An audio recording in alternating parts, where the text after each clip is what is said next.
पवित्र सामान बा। बारे सार बुढ़ छुछुनर वाह बहुत अच्छा।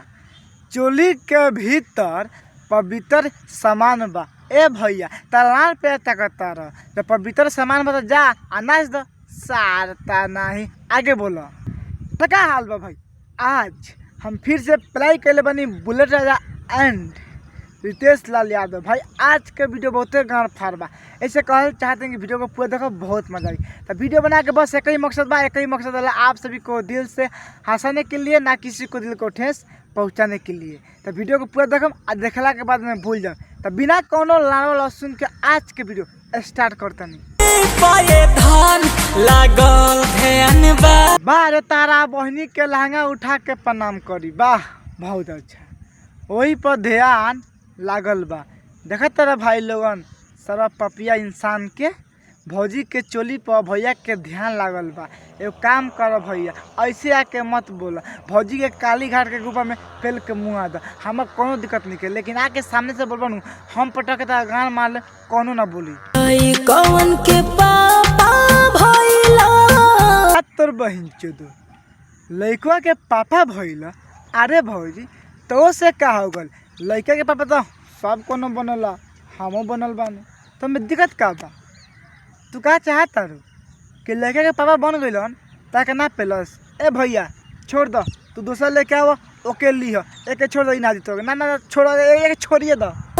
कहिया सुधरबा सुधारब ए भौजी कोनो चांस नहीं खे कि भैया सुधर जा।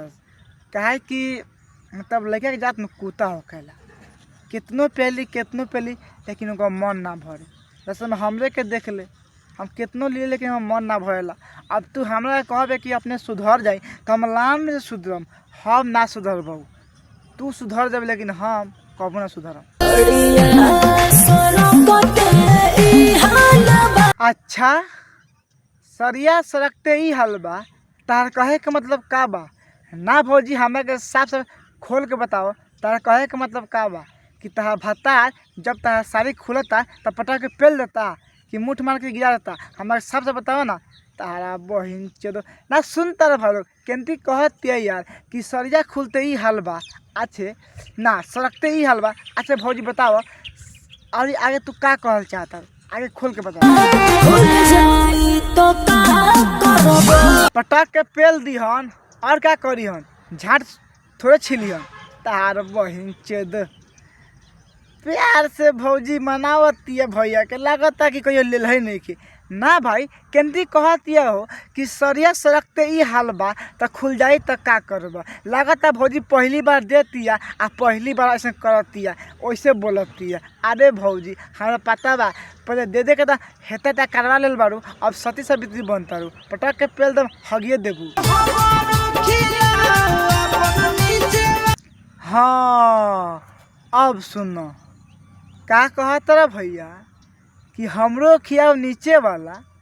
अरे बहन चोट नीचे वाला कौन खाला यार। अच्छा भैया नीचे वाला कथी के बात करता रहा हई कि कुछ अलग तनी खोल के बताओ तो ना पता लगी मर्दे। आगे बोला। बारे सार बुढ़ छुछुनरा वाह बहुत अच्छा। ए भाई ये नीचे वाला फल खियावे के भैया कहता रे आ तो उनके पता बा कौन फल हई फल दिन में बड़ी मजा आवेला। हई फल मुँह से खाए वाला फल ना हाँ हाँ हई करोला। ए भैया तब भौजी तारा के ना दी हो तो बुढ़ छुछुनर बारा तारा के भौजी ना दी ना ना हमें पता बा। तो भौजी नीचे वाला फल खाए कहता खियाबे कि चप्पल से मार के